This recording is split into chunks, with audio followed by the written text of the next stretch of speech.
Unit 3, Section A, Exercise 3. The human brain is without doubt the most remarkable and least understood of all the organs in the body. First of all, let's take a look at its different parts.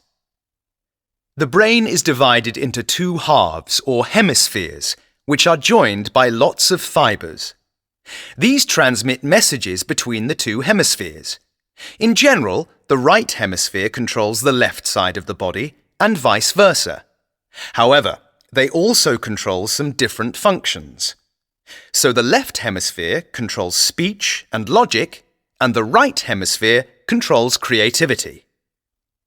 There are 4 different parts of each hemisphere, called lobes, which are each responsible for some specific functions.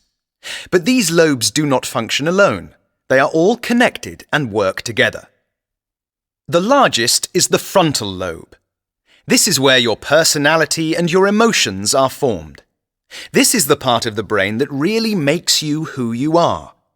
In addition, it is responsible for your intelligence and concentration, your decision-making skills, including your judgment, and your ability to think ahead and make plans.